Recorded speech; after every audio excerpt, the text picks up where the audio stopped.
What's up, YouTube? This is Too Raw for TV. All right, so look, we weren't surprised that the Cavaliers swept this series. I mean, this was a 1-8 series, and usually the 1-8 series is not very competitive. But the ease and the dominance displayed by the Cavaliers in winning this series goes beyond what we even anticipated. Last night was an embarrassment to the Heat organization.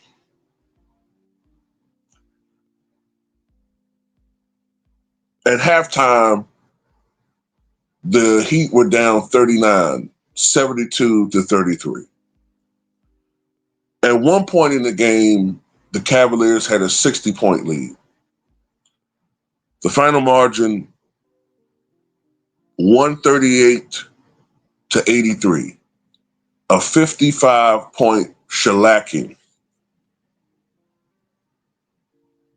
And not only are they eliminated,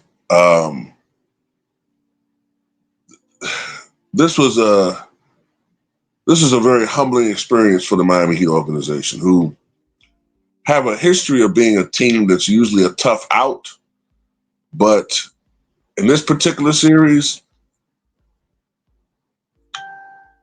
they were just, what does Shaq say? Barbecue chicken? That's exactly what they were. Barbecue chicken with goddamn sweet raised hickory sauce on it. You know what I'm saying? And coleslaw. Tyler Hero, 4 points, 1 of 10 shooting from the floor. Bam Adebayo, 13 points, 12 rebounds. Davion Mitchell, only 3 of 9 from the floor for 8 points. Andrew Wiggins, 12 points. Nikola Jovic, 24 points. The one guy that had a good game, 24 points, 8 of 15 from the floor, 4 of 9 from three-point range. The Cavaliers had, I believe, 6 different players in double figures. Evan Mobley, the reigning defensive player of the year, 17 points, 7 rebounds. Josh Allen, a perfect 5 of 5 from the floor, 14 points, 12 rebounds, 6 steals. Spidey Mitchell, Donovan Mitchell, 22 points, 5 assists. DeAndre Hunter, 19 points. Ty Jerome, 18 points. I think his name was Javion Green. Or it's JaVale Green. I think it's Javion Green. 11 points. And they didn't even have Darius Garland last night. It was the other all-star level guard. So that's embarrassing, man. As a matter of fact, this is the most lopsided first round playoff series. Matter of fact, I think it might be the most lopsided playoff series in NBA history, besting the previous record holder of that, the 2009 Denver Nuggets over the New Orleans Hornets. The 55-point loss, I believe, is the 4th biggest loss in playoff history. We just had the Thunder beat the shit out of the Memphis Grizzlies by 51, so you may have already heard some of these figures. The biggest blowouts in playoff history, the Minneapolis Lakers beating the St. Louis Hawks back in 1956 by 58 points. In 2009, in that series I just said was previously the most lopsided, Denver beating the Hornets in that series in one game by 58 points. And in 1973, the Los Angeles Lakers, the last year Wilt Chamberlain played, they beat the Golden State Warriors in the 1973 playoffs by 56 points. So this is one of the biggest blowouts in history. The Cavaliers shot 55% from the floor, 47% from deep, 88% from the foul line. Contrast that to the Heat, who shot only 36% from the floor, only 10 of 49, 20% from three-point range, and only 9 of 15 from the charity stripe, 60%. And they also committed 19 turnovers.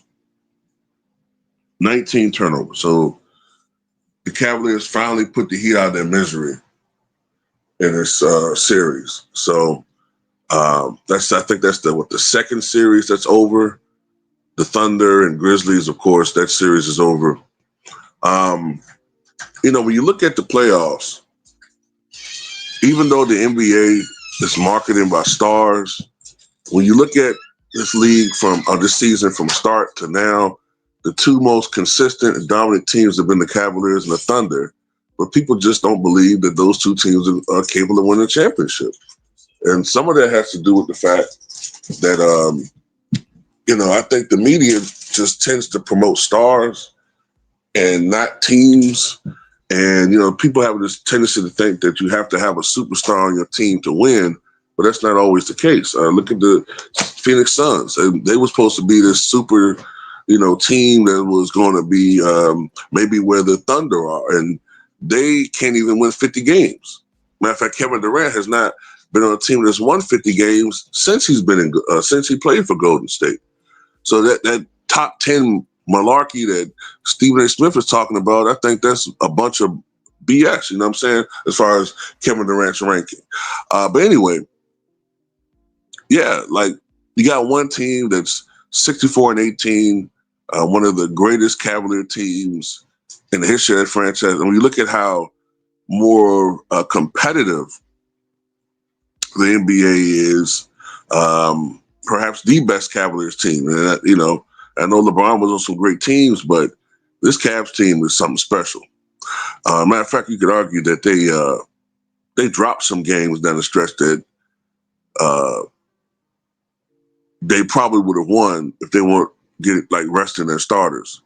But anyway, or kind of taking their foot off the pedal a little bit, off the gas pedal. But then you got the Thunder, 68-14.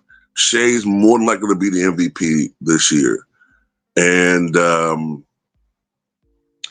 people are still looking at the Lakers, or they're looking at the Celtics, who could still win a championship, obviously. But I think the Cavaliers and the Thunder are still the best teams in the NBA. When I look at the Cavs, they really don't have any weaknesses. They have a great interior front court. They got a great back court. They got great three-point shooting. They're a great defensive team. They're a great passing team. And they look like they practice, which is a rarity in today's NBA. But people still don't give that team any respect. And I tend to blame the media for that to a certain extent. But man, yeah, that series is over with. Tell me what you guys think.